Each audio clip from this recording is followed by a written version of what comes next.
Hi friends, ఎలా ఉన్నారు? Welcome to the Mahesh show. Amazon prime వీడియోలో డల్ అని Telugu dubbed crime thriller series ఒకటి వచ్చింది. బాలీవుడ్ యాక్టర్ భూమి పడ్నేకర్ లీడ్ రోల్ లో నటించిన ఈ సిరీస్ నిజంగా థ్రిల్ చేసిందా, లేదంటే రొటీన్ క్రైమ్ డ్రామానా? ఫుల్ రివ్యూలో చూద్దాం. ఫుల్ రివ్యూలకు వెళ్లే ముందు మీరు కనుక ఇంకా మన ఛానల్ సబ్స్క్రైబ్ చేసుకోకుండా చూస్తూ ఉంటే ఛానల్లో ఉన్న కంటెంట్ ని చూడండి, నచ్చితే సబ్స్క్రైబ్ అయితే కొట్టేయండి. అండ్ అలాగే ఈ వీడియో ఎండ వరకు చూసి ఒక లైక్ చేయడం మాత్రం మర్చిపోవద్దు. ఈ సిరీస్ తాలూకు స్టోరీ లైన్ వచ్చేసి ముంబైలోని ఒక రెడ్ లైట్ ఏరియాలో జరుగుతున్న మహిళల అక్రమ రవాణా ముఠాను పట్టుకొని ఏసీపీ రిటా ఫెరైరా అనే పోలీస్ ఆఫీసర్ డీజీపీ లెవెల్ కు ప్రమోట్ అయితే అవుతుంది. అదే టైంలో ఒక పెద్ద జంతు ప్రేమికుడు అత్యంత దారుణంగా హత్యకు గురవుతాడు. ఇక్కడి నుంచే కథ అసలు ట్రాక్ లోకి అయితే వస్తుంది. అసలు ఈ హత్య చేసింది ఎవరు? ఇది ఒంటరిగా జరిగిన నేరమా, లేదంటే ఎవరైనా ఉన్నారా? అది కాదంటే సీరియల్ కిల్లర్ స్టార్ట్అప్ నా? అసలు జర్నలిస్ట్ అనిత, డ్రగ్ అడిక్ట్ సాహిజ్ పాత్రలు ఈ కేసుతో ఎలా లింక్ అవుతాయి? ఇవన్నీ తెలుసుకోవాలంటే ఖచ్చితంగా ఈ సిరీస్ చూడాల్సిందే. ఈ సిరీస్ లో ప్లస్ పాయింట్ చెప్పాలంటే నాకు బాగా వర్క్ అయింది. మొత్తం 7 ఎపిసోడ్స్. ప్రతి ఎపిసోడ్ కూడా చాలా షార్ట్ లెంత్ లోనే ఉంటుంది. ముఖ్యంగా ఫస్ట్ 3 ఎపిసోడ్స్ మాత్రం డీసెంట్ సస్పెన్స్ తో చాలా బాగా అనిపించాయి.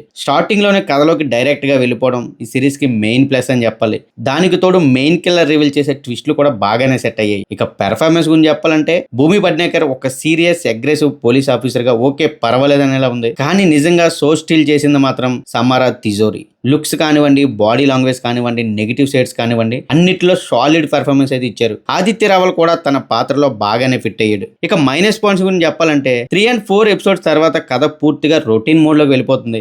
మెయిన్ కిల్లర్ రివీల్ అయిన తర్వాత కూడా కథని ఇంట్రెస్టింగ్ గా తీసుకెళ్ళలేకపోయారని చెప్పాలి. ఎమోషనల్ కనెక్ట్ ఇంకా స్ట్రాంగ్ గా ఉండుంటే రిజల్ట్ అనేది వేరేలా ఉండేది. సీరియల్ హత్యల వెనక కారణాలు అన్ని దాదాపు ఒకే టెంప్లెట్ లో ఉండడం, ఇలాంటి ప్లాట్లు మనం ఇంతకు ముందే చాలానే చూసాం కదా అనే ఫీలింగ్ కూడా కలిగింది. క్రైమ్ థ్రిల్లర్స్ ఎక్కువగా చూసే వాళ్ళకి ఇది ప్రిడిక్టబుల్ అండ్ రెగ్యులర్ ఫీల్ అయితే ఇస్తుంది. అందులో ఎలాంటి డౌట్ లేదు. ఇక టెక్నికల్ సైడ్ ప్రొడక్షన్ వాల్యూస్ అయితే డీసెంట్ గానే ఉన్నాయి. Camera work and background music tone కి మ్యాచ్ అయ్యాయనే చెప్పాలి. ఎడిటింగ్ మాత్రం ఇంకాస్త షార్ప్ గా ఉండాల్సిందని ఫీలింగ్ అయితే కలిగింది. సర్ప్రైజింగ్లీ తెలుగు డబ్బింగ్ మాత్రం బానే ఉంది. డైరెక్టర్ కాన్సెప్ట్ బాగానే తీసుకున్న ట్రీట్మెంట్ ఇంకాస్త గ్రిప్పింగ్ గా ఉండాల్సిందని ఫీలింగ్ కలిగింది.